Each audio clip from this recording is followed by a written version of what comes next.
Assalamualaikum warahmatullahi wabarakatuh. Alhamdulillah, wassalatu wassalamu ala rasulillah. Segala puji dan puja kehadirat Allah subhanahu wa ta'ala, juga salawat dan taslim kepada Nabi besar Muhammad sallallahu alaihi wa ala alihi wa sahbihi wasallam. Kita membahas tentang kumpulan doa sesuai dengan Al-Quran dan Sunnah. Dan kita masih berada di doa sebelum salam. Allahumma inni a'udzubika min adzabi jahannam. Ya Allah, aku berlindung kepadamu dari siksa api neraka. Dan kita sedang membahas tentang api neraka agar kita mengetahui kenapa kita diperintahkan setiap kali sebelum salam untuk berlindung dari api neraka. Karena luar biasa memang dahsyatnya api neraka itu. Dia bukan sebuah penjara yang 1 hektar kemudian dijaga oleh polisi-polisi yang mungkin masih bisa diajak negosiasi, mungkin masih ada saatnya Anda ke kamar mandi, Anda masih bisa makan, Anda masih bisa berolahraga, masih ada pendidikan-pendidikan mungkin atau hiburan yang diberikan. Kalau di neraka semuanya 24 jam siksaan. Mereka tidak mati walaupun seluruh anggota tubuhnya umumnya sudah hancur. Kuasa Allah subhanahu wa ta'ala Allah utuhkan lagi. Dan pada saat mereka disiksa kesakitan, pada saat mereka diutuhkan juga kesakitan. Dan begitulah keadaan mereka, terutama orang-orang yang khalidina fiha, kekal selamanya di sana, yaitu orang kafir, orang musyrik, dan juga orang-orang munafik. Dan sebagian orang-orang beriman yang banyak melakukan dosa, mereka akan mampir untuk membersihkan dosanya di sana, kemudian mereka keluar menuju ke surga. Dan bahasan kita pada kesempatan ini adalah membahas masalah mantan penghuni jahannam. Maksudnya orang-orang beriman yang terlalu banyak dosanya ya selama di dunia, orang-orang muslim, atau dosa-dosanya mengalahkan amal solehnya sehingga membuat mereka dibersihkan dulu di dalam neraka sampai dosanya bersih baru kemudian mereka dikeluarkan. Dan nanti ini menjadi sebuah dalil yang sangat kuat bahwasanya orang beriman walaupun dalam hatinya ada seperti biji sawi dari keimanan, maka tidak akan kekal dalam api neraka. Jadi yang kekal hanya orang-orang kafir, orang musyrik, dan orang munafik. Nah ini sebuah berita gembira. Ya. Kalimat la ilaha illallah sangat mahal nilainya. Makanya Allah subhanahu wa ta'ala mengatakan dalam Al-Quran, A'udhu billahi minasyaitonir rajim, wa la tamutunna illa wa antum muslimun. Dan jangan pernah kalian meninggal dunia kecuali dalam keadaan Islam. Kita akan masuk teman-teman di bab 22. Semoga Allah berkahi mantan penghuni jahannam. Hadits nomor 53 dari awal kita belajar berbunyi Hudzaifah radhiyallahu anhu menuturkan sabda Rasulullah sallallahu alaihi wasallam, la yukhrijullahu minan nari qauman muntinin qad mahashathumun nar fayadkhuluna al-jannata bi syafa'ati syafi'in yusammuna fiha al-jahannamiyun. Allah benar-benar akan mengeluarkan dari neraka satu kaum yang sudah berbau busuk karena luka yang ada pada mereka yang telah terbakar api neraka. Lalu mereka masuk surga dengan syafaat atau pertolongan orang-orang yang diizinkan memberi syafaat. Mereka berada di surga dan dinamakan dengan jahannamiyun. Hadis ini diriwayatkan oleh Ahmad, Ibnu Abi Asim dalam As-Sunnah dan juga dihasankan oleh Al-Albani dalam Dhilal Al-Jannah. Hadis ini teman-teman sekalian memberikan gambaran kepada kita bagaimana, sebagaimana saya bilang tadi di pembukaan, ada orang-orang beriman yang dosa mereka atau orang-orang muslim yang dosa mereka lebih berat daripada amal solehnya. Sehingga pada saat ditimbangan amal, mereka nggak bisa lolos masuk ke dalam surga. Semoga kita tidak termasuk dalam ini tentunya. Kita berharap masuk surga dari awal tanpa hisab. Dan Allah berikan derajat tertinggi. Dan Anda yang ikuti ceramah kita ini teman-teman masih punya peluang untuk meraih itu selama Anda masih diberikan detik-detik hidup. Seperti hari ini adalah sebuah bonus yang jangan disia-siakan. Berbanyak taubat kepada Allah subhanahu wa ta'ala sampai menjelang malam sebentar. Dari Anda duduk sekarang mendengarkan ceramah ini. Astagfirullah wa atubu ilaih. Mohon ampun atas semua kesalahan Anda. Renungi semua dosa yang Anda lakukan. Minta agar Allah bersihkan semuanya. Dan berharap mendapatkan sabda Nabi SAW. At-taubat tajubu ma qablaha. Taubat akan membersihkan semua kesalahan yang lalu. Kalau Anda beramal saleh, maka sekarang tinggal dijaga lagi, rutinkan. Seperti sore hari begini, sholat asar, kemudian zikir petang ya. Sebentar jangan luput maghribnya, ada qobliyah maghrib, ada ba'diyah maghrib. Kemudian juga kalau Anda ada waktu lowong, Anda bisa duduk sampai isya di masjid, menunggu misalnya atau Anda mengaji tadarus di rumah. Ya. Kemudian Isya juga sama, ada Qobliyah Isya, ada Ba'diyah Isya. Maksimalkan itu, kemudian Anda istirahat nantinya. Kemudian Anda jangan luputkan sholat malam. Kalau Allah masih hidupkan lagi besok, Alhamdulillah, kita ulangi lagi kebaikan-kebaikan kita, supaya terus terisi dengan amal-amal saleh. Ya. Kemudian kita juga mengambil pelajaran yang lain, bahwasanya ini rahmat Allah yang luas. Bagaimana Allah subhanahu wa ta'ala dengan rahmatnya yang Allah sendiri mengatakan wa rahmati qad ghalabat ghadabi dalam hadis qudsi, ya, yaitu rahmatku telah mengalahkan murkahku. Dan ini rahmat Allah subhanahu wa ta'ala. Bagaimana orang yang sudah bermaksiat kepada dia disiksa lalu dikeluarkan, itu pun masih bisa masuk ke dalam surga. Dan ini luar biasa. Kesuksesan yang sebenarnya saudaraku seiman adalah firman Allah subhanahu wa ta'ala. A'udhu billahi minasyaitonir rajim, faman zuhziya 'anil nari wa udkhilal jannata faqad faz. Wa mal hayatud dunya illa mata'ul ghurur. Siapa yang berhasil diselamatkan dari neraka lalu dimasukkan ke dalam surga, dia telah menang, beruntung. Dia telah berhasil, dia telah sukses. Dan ketahuilah kehidupan dunia ini hanya sesuatu yang menipu saja. Kalau orang, teman-teman sekalian di dunia, selalu tolok ukurnya, kalau Anda muslim tapi Anda pegangan seperti orang-orang kafir, targetnya adalah dunia saja. Penilaian sukses itu hanya karena harta, hanya karena pakaian, hanya karena mobil, hanya karena jabatan, hanya karena titel-titel akademik. Ini semua, saudaraku seiman, pikiran orang-orang non-muslim. Bagi seorang muslim bukan itu. Bahkan kata Nabi SAW, siapa yang tiba di pagi hari, sementara hammuhu, niatnya, targetnya dunia, maka Allah akan memecahkan urusan-urusannya, mempersulit. Dan Allah akan menjadikan kemiskinan di depan matanya. Serta tidak akan datang kepada dia dari dunia kecuali yang sudah dicatatkan saja.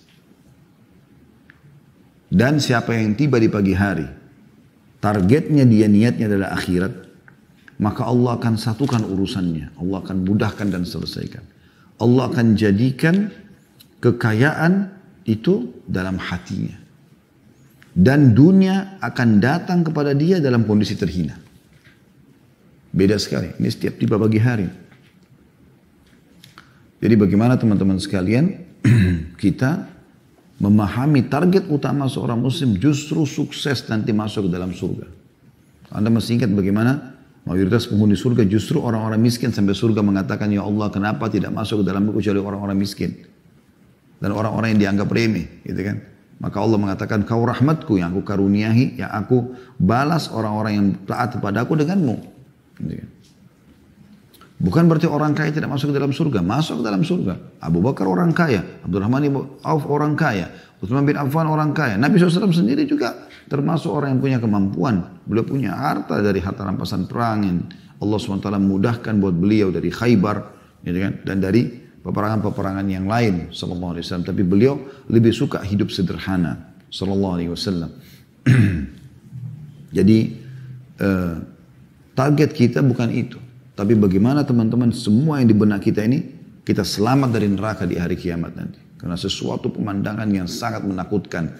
Api yang bergejolak besar, gitu kan. Sampai sebagian salafus saleh dari tabi'in, mereka kalau lihat gejolak api, mereka sampai mengulang-ulangin ayat Al-Quran. Sami'u laha tagayjuzan wa dhafira. Kalau dilihat ke neraka itu maka didengarkan suara gemuruhnya dan letupan-letupannya. Maka mereka mengulang-ulangi sampai mereka pingsan. Karena takutnya dengan api neraka itu. Dan takut dengan apa yang Allah perintahkan kita untuk takut adalah berarti takut kepada Allah. Bukan seperti pemahaman sebagian orang, oh kalau kita takut pada neraka berarti kita bukan takut kepada Allah. Tidak, yang suruh takut pada neraka kan Allah. Dalam surah At-Tahrim kan Allah mengatakan, itu surah nomor 66 ayat 6 kan. A'udzubillahi minasyaitonirrajim. Ya ayyuhalladzina amanu qu anfusakum wa ahlikum nar. Hai orang beriman, selamatkan dirimu. Artinya kau harus takut dari api neraka. Yang bahan bakarnya manusia dan batu. Waquduhan nasu wal hijarah. Gitu kan. Al-ayah. Jadi memang kita harusnya khawatir dengan neraka tersebut dan bagaimana surga menjadi target utama kita. Subhanallah, orang kalau jadikan surga target utamanya, dia akan jadi orang baik. Karena untuk ke surga semua amal-amal baik kan. Jujur, amanah, tanggung jawab, berbakti sama orang tua, berbuat baik sama orang. Apalah ya, silaturahim keluarga, jenguk orang sakit, ziarah kubur. Semua kebaikan-kebaikan. Dan untuk menjadi ahli neraka, ya semua pelanggaran-pelanggaran yang memang juga secara fitrah manusia tidak suka. Memukul, mencuri, menghina, memfitnah, menggunjing. Ya. Kemudian yang ketiga yang kita bisa ambil dari hadis adalah bagaimana mereka masuk ke dalam surga dengan syafaat. Orang-orang yang Allah izinkan untuk memberikan syafaat. Dan ini sudah kita singgung pada pertemuan-pertemuan kita yang lalu. Para nabi-nabi memberikan syafaat, para malaikat memberikan syafaat, orang-orang saleh memberikan syafaat. Anda pun bisa memberikan syafaat kalau memang amal soleh Anda banyak. Jadi kita bisa menolong orang-orang yang kita cintai untuk bisa masuk dalam surga bersama kita. Yang terakhir, yang keempat adalah yang kita bisa ambil pelajaran bagaimana mereka di sini mendapatkan julukan Juhannamiyun. Ya, atau kurang lebih terjemahannya seperti judul ini, mantan penghuni Jahannam. Jadi nanti di surga orang akan tahu, oh ini pernah lolos masuk ke neraka nih. Atau ini pernah masuk neraka lalu lolos masuk ke dalam surga. Cuman di surga nggak ada lagi kayak di dunia. Orang ngolok-ngolok, nggak ada lagi. Hatinya orang sudah bersih semuanya. Malah ahli surga itu gembira melihat saudara-saudaranya ini masih ada yang bisa diselamatkan masuk ke dalam surga. Karena itu luar biasa keberuntungannya. Ya, kalau tidak bisa diselamatkan itu luar biasa. Anda masih ingat dulu bagaimana kita membahas salah satu bab tangisan dan jeritan ahli neraka. Mereka sampai memanggil para malaikat penjaga neraka dan tidak dijawab. Sekian ratus tahun. Setelah dijawab pun malaikat mengatakan kalian akan di situ, tidak ada negosiasi, percuma gitu.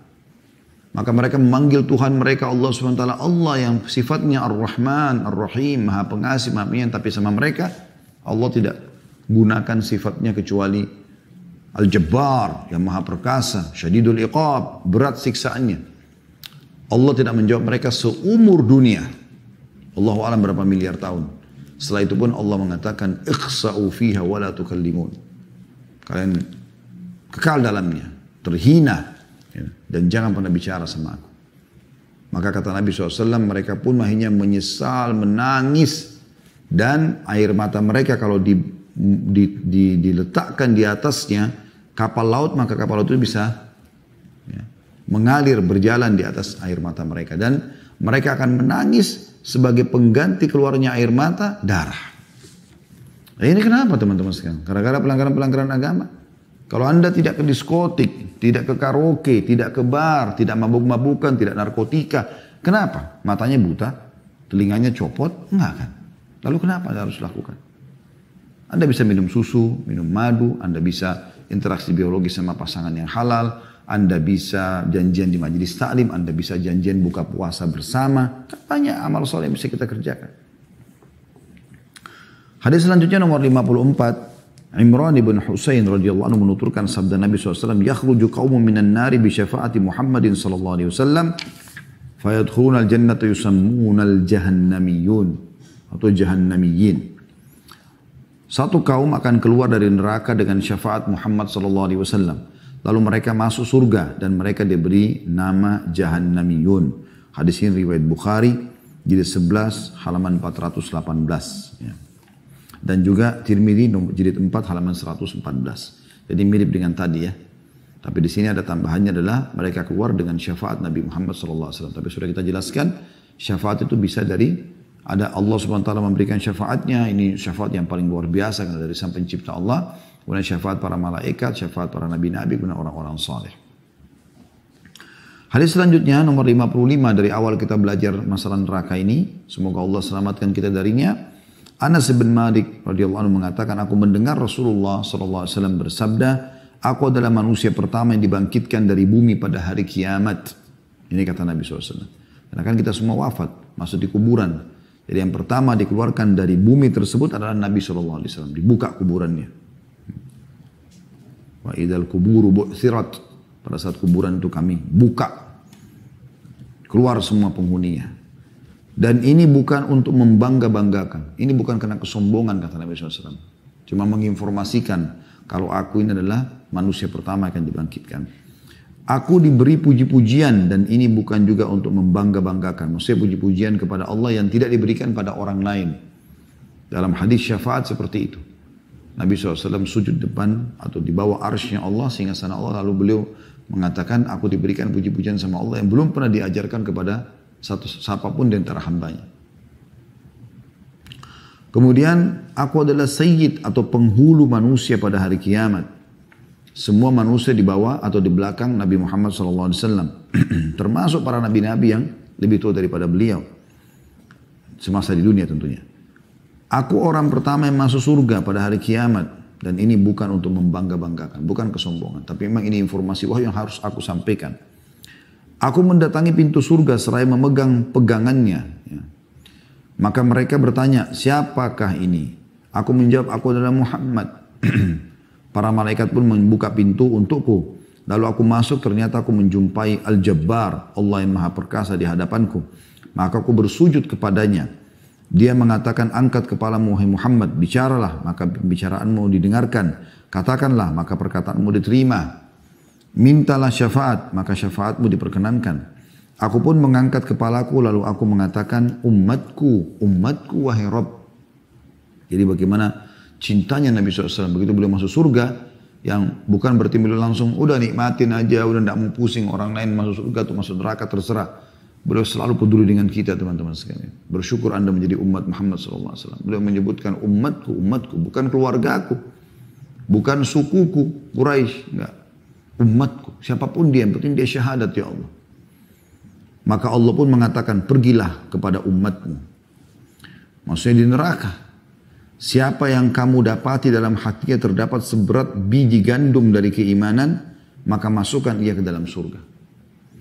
Kata Nabi SAW, aku pun pergi. Siapa yang aku dapati dalam hatinya terdapat seberat itu, maka aku memasukkan mereka ke dalam surga. Lalu aku menjumpai Al-Jabbar di hadapanku lagi. Maka aku bersujud kepadanya. Dia mengatakan, angkat kepalamu wahai Muhammad, bicaralah, maka pembicaraanmu didengarkan. Katakanlah, maka perkataanmu diterima. Mintalah syafaat, maka syafaatmu diperkenankan. Siapa yang kau mau tolong sekarang? Aku pun mengangkat kepalaku, lalu aku mengatakan, umatku, umatku wahai Rabb. Padahal tadi sudah Nabi SAW keluarkan semuanya orang yang dalam hatinya seperti biji gandum. Kecil sekali. Nah, itu biji gandum kecil, kayak debu. Ya. Seperti itu saja dikeluarkan. Ternyata masih ada lagi. Maka Allah mengatakan, pergilah kepada umatmu. Siapa yang kau dapati dalam hatinya terdapat seberat biji sawi keimanan. Maka masukkan ke dalam surga. Aku pun pergi dan siapa yang aku dapati dalam hatinya terdapat seberat itu, maka aku memasukkan mereka ke dalam surga. Jadi walaupun Nabi SAW tidak kenal, yang penting umat Islam. Setelah Allah selesai mengadili umat manusia dan memasukkan siapa yang masih tersisa dari umatku di dalam neraka bersama penduduk neraka, maka penduduk neraka mengatakan, tidak bermanfaat bagi kalian bahwa kalian menyembah Allah dan tidak menyekutukannya dengan sesuatu pun.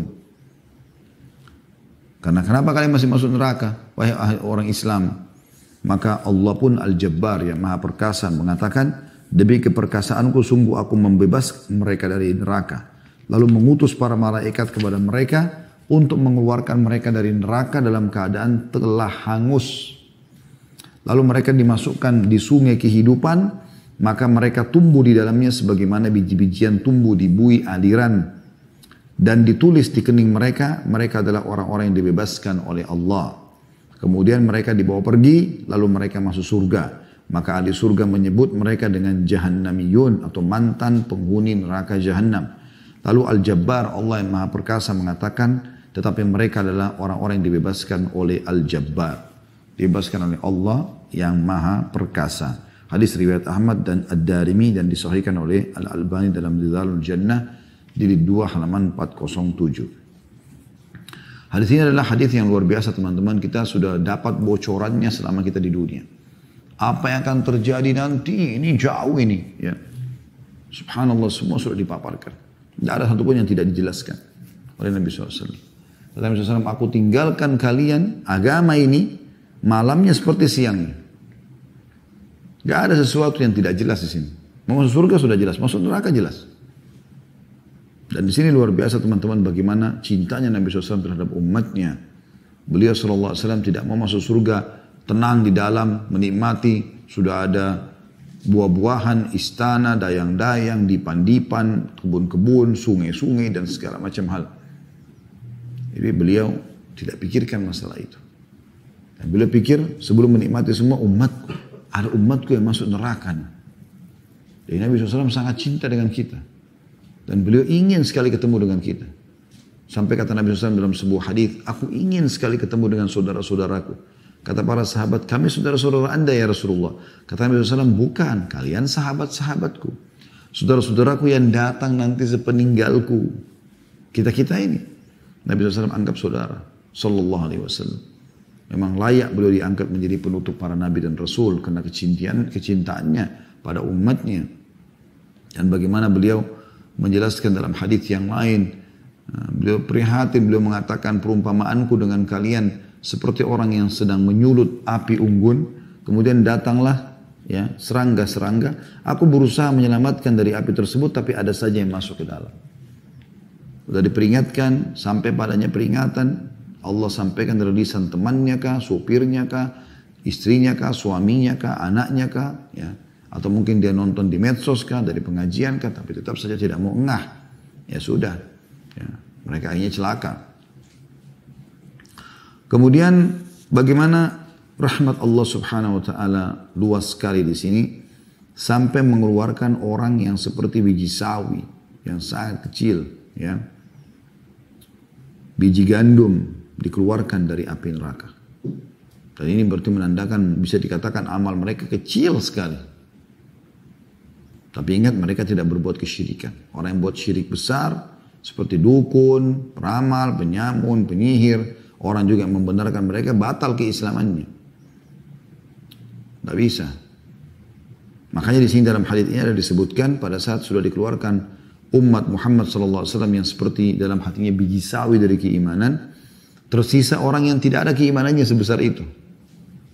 Karena lebih kecil lagi amal solehnya. Maka ahli neraka dari orang-orang kafir mengatakan, nggak bermanfaat iman kalian kepada Allah dan kalian tidak menyekutukannya dengan sesuatu. Nah, berarti ada bahasa menyekutukannya. Kapan anda berbuat kesyirikan, apalagi syirik besar, percuma. Tidak dapat yang ini. Gitu. Jadi ini usatul mu'minin, orang-orang beriman tapi masih melakukan perbuatan dosa. Dan mereka tidak merusak tauhidnya. Nah dikeluarkan nanti, karena Allah SWT mendengar perkataan orang-orang kafir itu, Allah mengatakan demi keperkasaanku aku keluarkan mereka dari api neraka. Maka dikeluarkan semua orang-orang muslim dari api neraka. Tidak satu pun tersisa. Tetapi dikatakan sementara mereka dalam keadaan telah hangus. Makanya teman-teman kalau ada yang anda dengar mengucapkan, atau mungkin ada di antara anda pernah mengucapkan, enak dong jadi muslim. Gak apa-apa deh kalau kita buat dosa aja, toh nanti juga masuk surga. Ini kebodohan. Dia belum tahu bagaimana dahsyatnya disiksa di neraka, dan dia belum tahu ya berapa lama dia akan disiksa. Karena potongan hadis ini sudah cukup dikatakan, dan Allah pun mengutus para malaikat yang mengeluarkan mereka dari api neraka dalam keadaan telah hangus. Ya. Bukan dikatakan dalam keadaan mereka misalnya terlilit api atau tersengat atau mungkin terluka kecil, enggak. Hangus artinya sudah terbakar belang. Lalu kemudian mereka dikeluarkan. Kemudian pelajaran lain juga kita lihat, mereka akan ditaruh di sungai kehidupan. Dan ini sudah pernah kita singgung pada pertemuan-pertemuan yang lalu. Ada sebuah sungai Allah letakkan di depan surga, khusus dikenal dengan Nahrul Hayat atau sungai kehidupan, di mana orang-orang mantan ahli neraka ini, karena mereka luka-luka gitu kan, tentu kita tahu bagaimana orang yang habis disiksa, hangus lagi di sini dikatakan. Mereka belang-belang, luka-luka segala macam, maka mereka ditaruh di sungai kehidupan tersebut, lalu ahli surga ikut memercikan air, ya, karena gembira saudara-saudaranya masih bisa selamat, sampai mereka tumbuh, kata Nabi SAW, seperti biji-bijian yang ada di saluran air. Dalam riwayat yang dikatakan, tidakkah kalian lihat yang kena cahaya kekuning-kuningan, cahaya matahari yang tidak kena itu kehijau-hijauan, dan sangat lemah. Nah seperti itu keadaan mereka. Kemudian juga yang terakhir kita ambil dari hadis ini adalah bagaimana Allah Subhanahu wa taala mengubah nama mereka yang tadinya jahannamiyun atau mantan penghuni neraka, diganti oleh Allah Subhanahu wa taala dikatakan utaqaul jabbar, riwayat lain utaqaur rahman. Mereka adalah orang-orang yang diselamatkan oleh Zat yang Maha Perkasa atau Maha Pengasih. Hadis selanjutnya 56, Zaid Al-Faqir mengatakan kami berlalu di Madinah, ternyata Jabir bin Abdullah radhiyallahu anhu menuturkan hadis dari Rasulullah SAW pada satu kaum dengan duduk bersandar pada tiang. Jadi Jabir bin Abdullah sedang menceritakan. Ternyata ia menyebutkan tentang jahannamiyun atau orang-orang mantan neraka jahannam tadi. Maka aku mengatakan kepadanya, wahai sahabat Rasulullah, apakah yang anda ceritakan ini? Sedangkan Allah Subhanahu wa taala berfirman, Rabbana innaka man tudkhilin nara faqad akhzaita wa ma lidh-dhalimin min ansar. Ya Rabb kami, sungguhnya barang siapa yang kau masukkan ke dalam neraka maka sungguh telah engkau hinakan ia. Surah Al-Imran 192. Kemudian dalam surah Sajdah ayat 20 juga Allah berfirman, A'udzubillahi minasyaitonir rajim. Kullama aradu an yakhruju minha u'idu fiha. Setiap kali mereka hendak keluar daripadanya, mereka dikembalikan lagi ke dalamnya. Lalu apa yang akan anda katakan? Kata tabi'in ini Zaid Al-Faqir kepada Jabir bin Abdullah, sahabat Nabi radhiyallahu anhuma, dia dan ayahnya sahabat. Maka kita mengatakan radhiyallahu anhuma. Lalu Jabir mengatakan kepada Zaid Al-Faqir, apakah kau membaca Al-Quran? Zaid mengatakan iya. Lalu Jabir bertanya lagi, apakah kamu mendengar tentang maqam atau dalam kurung kedudukan Muhammad SAW yang untuknya Allah mengutusnya? Aku menjawab iya. Lalu Jabir mengatakan itulah maqam Muhammad SAW yang terpuji, yang dengannya Allah mengeluarkan siapa yang bakal dikeluarkan. Kemudian ia menggambarkan pemasangan sirat dan berlalunya manusia di atasnya. Lalu Zaid Al-Faqir mengatakan, aku khawatir bila aku tidak menghafal itu. Cuma ia menyangka bahwa satu kaum akan keluar dari neraka setelah mereka berada di dalamnya. Yakni mereka keluar seolah-olah hitamnya sumsum. Kemudian mereka memasuki sungai dari sungai-sungai surga. Lalu mandi di dalamnya, lantas mereka keluar seperti kertas. Hadis riwayat Muslim, jadi 3 halaman 50.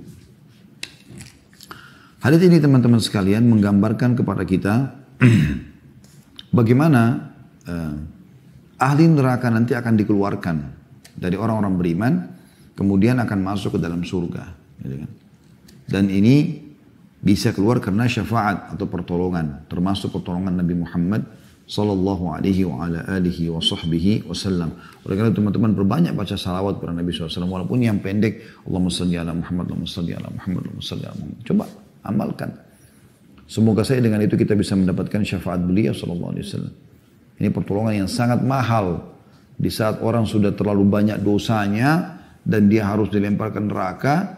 Ya, tidak ada pertolongan bagi dia. Ya, tidak ada yang bisa tolong kecuali Allah SWT. Lalu Allah mengizinkan Nabi Muhammad SAW menolong dia. Ya, tentu karena adanya ya, hal yang berhubungan yang sangat baik antara dia sama Nabi SAW. Walaupun Nabi menyelamatkan siapa saja, tapi kalau anda coba membaca salawat lebih kepada Nabi SAW, maka itu sangat baik. Karena itu kata Nabi SAW. Siapa yang membaca salawat padaku, maka dia akan mendapatkan syafaatku. Gitu kan? Nah, ini termasuk hal yang jangan disia-siakan, terutama di hari Jumat. Terutama di hari Jumat. Baik, kita akan masuk teman-teman lanjutannya di bab 23. Tentang azab untuk orang yang amalnya bertentangan dengan ucapannya. Jadi dalam Islam kita dianjurkan kalau kita mengajarkan pada seseorang, baik itu mengerjakan sebuah perintah, kita usahakan mengamalkan dulu. Ya. Dan usahakan istiqamah. Kalau itu bukan sebuah perintah yang rutin harus, Anda bisa kerjakan walaupun sekali seumur hidup. Gitu kan. Yang penting Anda sudah kerjakan, baru Anda ajarkan kepada orang. Begitu juga pada saat melarang melakukan satu perbuatan salah, Anda juga usahakan menjadi orang yang pertama meninggalkannya. Kalau Anda terjerumus, Anda segera kembali. Gitu kan. Karena rahmat Allah luas, Allah akan bisa maafkan. Nah ini poin penting yang harus kita garis bawahi ya. Makanya Imam Malik rahimahullah pernah ditanya tentang hukum bebasin budak. Beliau tidak langsung menjawab. Beliau tunggu sekian lama, kemudian setelah lewat sekian banyak ya, hari-hari berlalu, lalu beliau menanyakan, siapa yang bertanya kepada saya beberapa waktu yang lalu tentang hukum pembebasan budak? Ada orang yang bertanya, situ murid beliau, angkat tangan saya. Maka Imam Malik menjelaskan panjang lebar tentang keutamaan-keutamaannya. Setelah itu orang itu bertanya, wahai Imam, kenapa anda baru jawab? Saya tunggu dari itu hari. Kata Imam Malik rahimahullah, karena saya mengumpulkan uang dulu untuk beli budak dan saya bebaskan, baru saya ajarkan kepadamu. Jadi ini termasuk poin yang harus diperhatikan baik-baik. Ya. Judulnya bab 23 ini azab untuk orang yang amalnya bertentangan dengan ucapannya. Beliau mengangkat dalil pertama adalah surah Al-Baqarah ayat 44 yang berbunyi, Allah berfirman subhanahu wa ta'ala, A'udhu billahi minasyaitonir rajim, Ata'muruna an-nasa bil birri wa tansawna anfusakum wa antum tatluna al-kitab afala ta'qilun. Mengapa kamu suruh orang lain mengerjakan kebaikan sedangkan kamu melupakan diri atau kewajibanmu sendiri? Padahal kamu membaca Al-Qur'an, Al-Kitab, maka tidakkah kamu berpikir? Allah SWT menghardik di sini. Orang-orang yang ayo sholat, ayo puasa, tapi dia sendiri nggak kerjakan. Dan subhanallah memang di alam dakwah ini, di alam nasihat ya, untuk mengejar pahala-pahala yang Allah janjikan dalam mengajarkan kepada orang kebaikan, beda teman-teman. Efeknya beda antara praktisi dengan bukan praktisi. Kalau anda mengerjakan sholat malam, lalu anda ceramah tentang sholat malam, pasti berefek kepada orang yang anda sedang sampaikan. Karena anda praktisi, Allah berkahi. Kalau anda sendiri tidak pernah sholat malam, lalu anda ajarin orang di mimbar, khutbah Jumat atau di majelis ta'lim sibuk dengan sholat malam, padahal sebenarnya dia sendiri tidak pernah kerjakan, maka nggak berefek. Sebagus apapun retorika dia, selantang apapun suaranya. Nanti orang cuma mengatakan paling jauh, bagus ya, selesai. Tapi subhanallah Allah berikan keberkahan bagi para praktisi. Kalau anda bersedekah dulu, kalau anda ajarkan kepada orang, itu luar biasa. Luar biasa. Gitu, ya. Selanjutnya beliau juga mengangkat Al-Kahfi 103 sampai 104. A'udzu billahi minasyaitonir rajim. Qul hal nunabbi'ukum bil akhsarina a'mala alladziina dhalla sa'yuhum fil hayatid dunya wa hum yahsabuna annahum yuhsinuna sun'a. Katakanlah, apakah akan kami beritahukan kepadamu tentang orang-orang yang paling merugi perbuatannya, yaitu orang-orang yang telah sia-sia perbuatannya dalam kehidupan dunia ini, sedang mereka menyangka bahwa mereka berbuat sebaik-baiknya.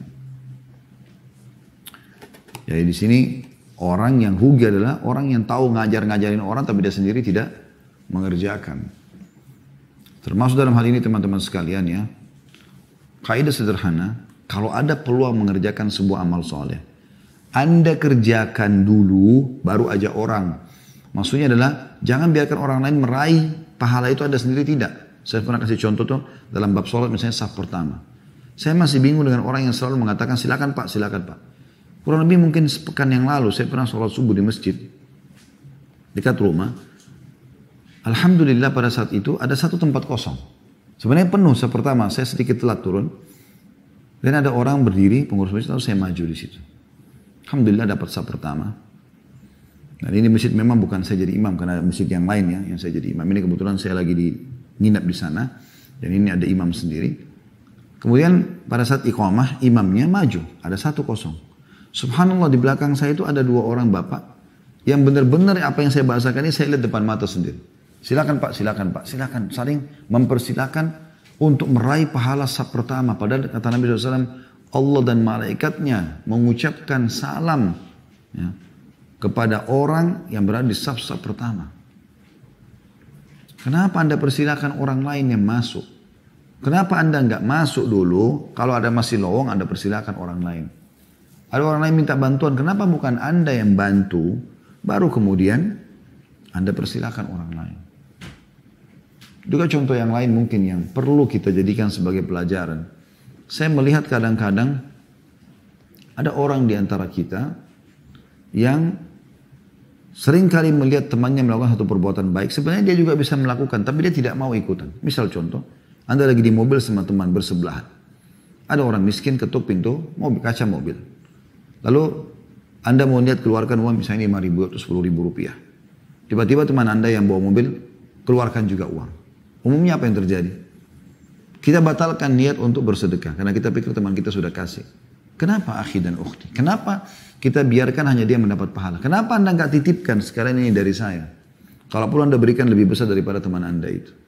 Kenapa melihat orang meraih surga dan derajat-derajat yang tinggi dan Anda tidak mendapatkannya. Harus direnungi masalah ini. Kemudian setelah mengangkat dua ayat tadi, ya, yaitu Al-Baqarah 44 dan juga Al-Kahfi 103 sampai 104, belum mengangkat sebuah hadis yang sahih riwayat Bukhari jilid 6 halaman 331 dan Muslim jilid 18 halaman 117. Dari hadis yang diriwayatkan Usama bin Zaid radhiyallahu anhuma, dia dan ayahnya sahabat, beliau mengatakan, aku mendengarkan Rasulullah sallallahu alaihi wasallam bersabda, yuja'u birrajuli yaumal qiyamah fayulqa finnari fatandaliku aktabuhu finnar fayaduru kama yadurul himaru biraha fayajtami'u ahlun nari alaihi fayakulun ay fulan ma sya'nuk alaysa kunta ta'muruna bil ma'rufi wa tanhana 'anil munkar qala kuntu amurukum bil ma'rufi wa la atih wa anhaakum 'anil munkari wa atih. Seseorang akan didatangkan, kata Nabi SAW, pada hari kiamat, lalu dilemparkan ke dalam neraka. Semoga Allah selamatkan kita dari golongan seperti ini. Sehingga ususnya keluar dalam neraka tersebut karena panasnya. Ia lalu berputar-putar seperti keledai berputar-putar di porosnya. Maka ahli neraka berkumpul di hadapannya seraya mengatakan, wahai fulan, ada apa denganmu? Apanya ada sebagian ahli neraka, kenal orang ini siapa? Ada apa dengan kamu? Saya, kenapa kau bisa masuk ke dalam neraka ini? Bukankah kamu dulu di dunia memerintahkan kepada kami pada kebaikan dan mencegah kami dari kemungkaran? Sholatlah, jangan riba lah. Suruh perintah ibadah, larang kemungkaran. Ia menjawab, iya, aku memerintahkan kalian pada kebaikan, sedangkan aku tidak mengerjakannya. Dan aku melarang kalian dari kemungkaran, sedangkan aku melakukannya. Ini pelanggaran yang besar sekali. Mengingatkan orang tapi kita tidak melakukannya. Jadi lakukan. Kita harus bersaing positif dengan orang-orang, teman-teman sekalian, untuk yang mendapatkan surga yang sangat luas. Dan juga kita selamatkan diri dari api neraka. Apapun peluang kesempatan jangan disia-siakan. Saya selalu ingatkan diri saya dan teman-teman sekalian, ingat pada saat Anda punya kesempatan untuk beramal soleh, anggap itu adalah amal terakhir Anda. Mungkin setelah itu detik itu Anda meninggal dunia. Ini pernah dalam sebuah riwayat disebutkan, Nabi SAW mengatakan pada saat mau mengimami sholat para sahabat, beliau mengatakan, Sallu sholatal muwadda'. Sholatlah kalian, ya, seakan-akan adalah sholat perpisahan. Sallu sholatal muwadda'ah. Gitu kan. Anggap setelah sholatnya kau meninggal. Bagaimana kalau seandainya teman-teman sekalian kita divonis oleh dokter, naudzubillah, Anda kena penyakit kronis, Anda akan meninggal. Ini tinggal tunggu berapa detik, menit, hitungan ini sudah bisa meninggal. Lalu Anda masih punya kesempatan sholat, kira-kira bagaimana sholat Anda itu? Atau Anda akan dipancung kepalanya, hanya dikasih kesempatan sholat 2 rakaat. Kira-kira seperti apa Anda sholat? Seharusnya jangan tunggu itu, karena setiap saat maut bisa datang. Lakukan semua yang terbaik. Ingat, Allah tidak butuh dengan ibadah kita, tapi kita yang membutuhkannya. Banyak orang seperti store kewajiban saja. Yang penting saya sudah sholat. Mau khusyuk atau khusyuk terserah. Mau dosa pertama atau tidak terserah. Mau awal waktu kah atau tidak terserah. Ini nggak bisa. Mau sempurna wudunya atau tidak terserah. Ini seakan-akan Allah yang butuh. Dia kayak store kewajiban. Tidak. Allah tidak butuh dengan amal kita. Biar kita beramal dari bayi sampai kita meninggal dunia, Allah nggak butuh dengan amal itu. Banyak makhluk Allah yang menyembah Allah SWT. Ghaniyun anil alamin Allah itu. Allah itu nggak perlu sama siapapun dari alam semesta ini. Yang butuh amal itu adalah kita sendiri. Makanya teman-teman, kalau lagi sholat, lagi puasa, lagi sedekah, lagi baca Quran, lagi apa, maksimalkan. Dan yakini dalam hati kita, tanamkan di benak kita kalau itu adalah amal saya yang membutuhkannya. Bagaimana sih kalau kita membeli sesuatu atau mengejar sesuatu yang kita tahu itu sebenarnya kita akan pakai. Misalnya kita membeli makanan, kita nggak mungkin beli makanan yang sudah terpotong-potong. Kita berusaha cari makanan yang paling bagus, kemasan yang paling bagus, karena kita pikir untuk buat diri kita sendiri. Seperti itu sebenarnya amal-amal itu akan berbentuk nanti. Di kuburan akan berbentuk seperti makhluk yang menemani kita. Di akhirat akan ditimbang oleh Allah Subhanahu Wa Taala. Dan di surga akan menyebab tingginya derajat. Ya, maka jangan disia-siakan.